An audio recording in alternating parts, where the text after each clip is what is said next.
dear ho, Hannah Mai, welcome to Homemade Let's Cook. Today we're making chocolate apple cake. We're going to be testing two recipes because if you actually look up chocolate apple cake, you'll find that there's a couple of different versions. You'll find ones with eggs and one that I've been used to making, one without. So we're going to test them side by side today. So you'll need self-raising flour, bicarb of soda. We'll need some butter. We're going to melt it for one recipe and not for the other. We need brown sugar. We need some apples. Now one of the recipes I'm using tinned apple, the other one I'm using fresh apple. We'll need some cocoa, a little bit of vanilla, some spices and some eggs for one of the recipes.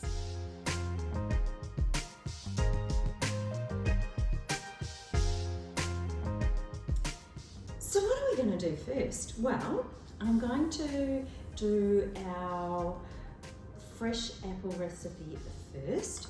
So we'll take some butter, so I've got half a cup.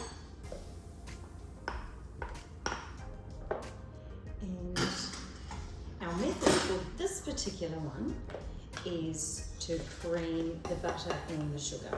So I've got 3/4 of a cup of brown sugar. Right. No, I might be able to get away with mixing it there on the bench. So this won't take long to meld together. Now, as I said, I did prepare my fresh apple. I chose 4 Granny Smiths. I stewed them on the stovetop and I added to them 2 teaspoons of bicarb soda. And that kind of makes them all a bit mushy. If they don't go mushy enough, you can sieve them, of course. Now we're going to add the apple last in this particular recipe. So we've got our creamed butter and sugar there. Then we're going to add 2 cups of self-raising flour. And we're going to add 3 tablespoons of cocoa.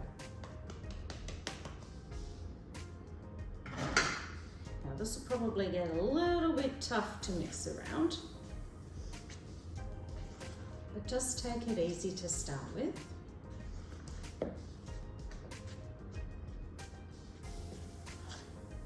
And before we incorporate it too much, we'll actually add some of our spice mix. So I've got half a teaspoon of nutmeg and 1 teaspoon of cinnamon.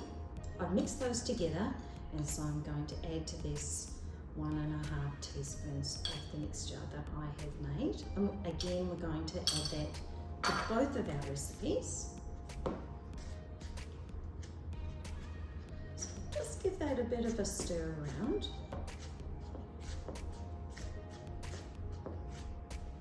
Now this recipe, of course, depending on what butter you use, you can make it dairy-free because you can use a dairy-free margarine for it, unless you want to use pure butter. Right, so that is quite dry now and it almost is resembling breadcrumbs. So now it's going to be time to add our final ingredient, which seems strange that we're already up to final ingredients. I'm going to add our stewed apple. And that, of course, that's been made with a little bit of water and we don't drain that off. So that's all going in together. Just give ourselves a little bit of room because we've got so many ingredients on the bench today. Start to mix that all together.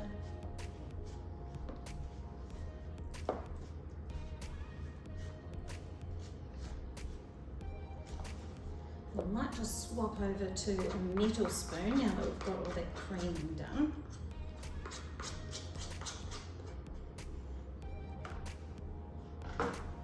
So the mixture is quite thick.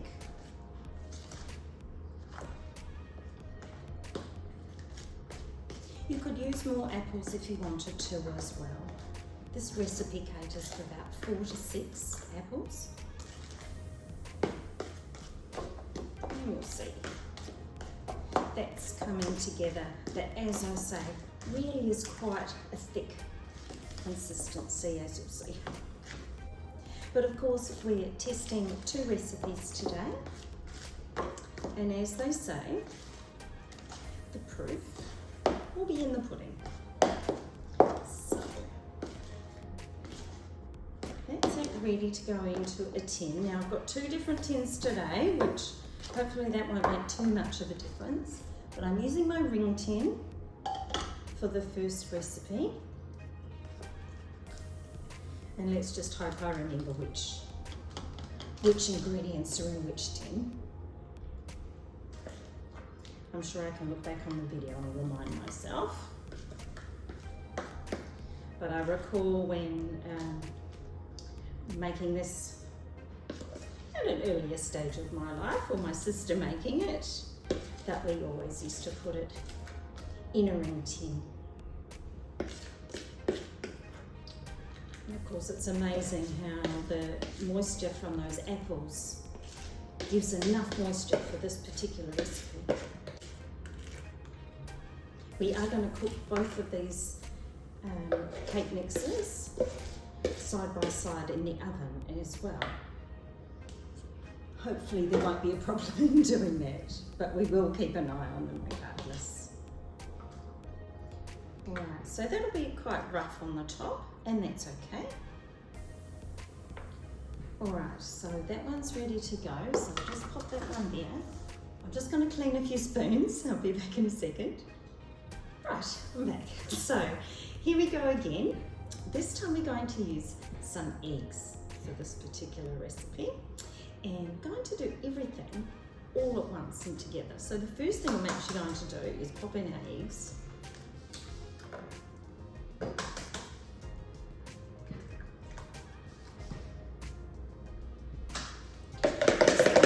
Quick little mix of it.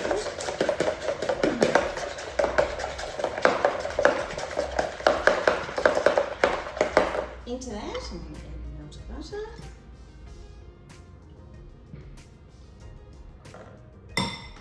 So basically everything's going in at once.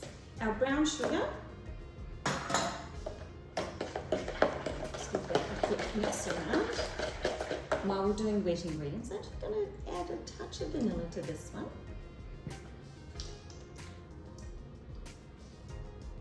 I'm going to add our spices. Now I did mention that this one I was using tinned apple, and I've used a 380 gram tin. I have still popped it on the stove and waited for it to heat through, and then I've added 1 teaspoon of bicarb soda to that, and I've mashed it. I have allowed it to cool as well, which is the same thing we did for the other recipe. Now into that, same 2 cups of self-raising flour, 3 tablespoons of cocoa. Just give that a little bit of a stir around. And then we're going to add our apple. Now, as you'd expect, this recipe will probably be a little bit wetter than the other one because of the eggs. But you'll notice that the other difference in the recipe is the amount of bicarb soda that we'll use. It'll be interesting to see what difference that's going to make. So in goes our apple. A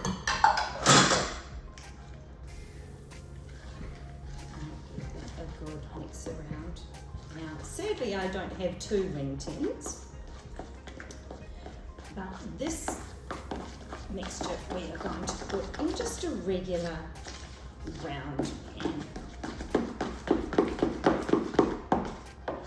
So quite a bit runnier than our other recipe.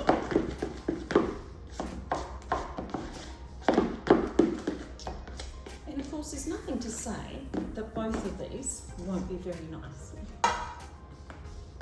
It could well be as nice as each other.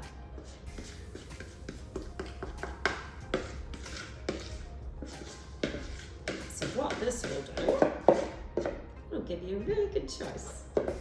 And if you don't have any eggs, and that turns out to be just as nice, then you can make the eggless version. There we go, just smooth out the top. And that's ready for the oven as well. So, in they go. I'm going to have a look at them after 20 minutes.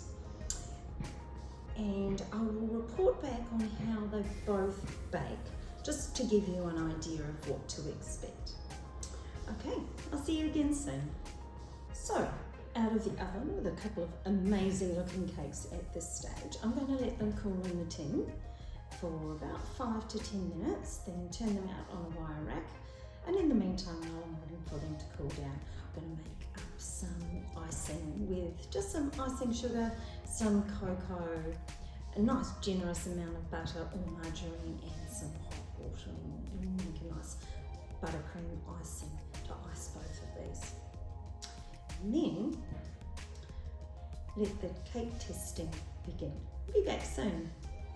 Now to the fun part, icing.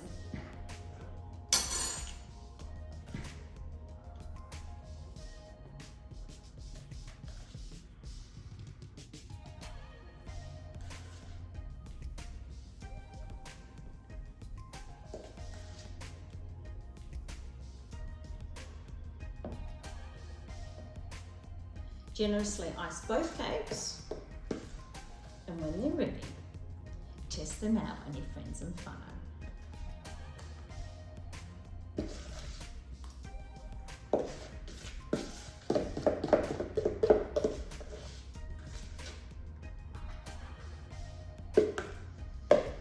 Thanks for joining us for Homemade Let's Go.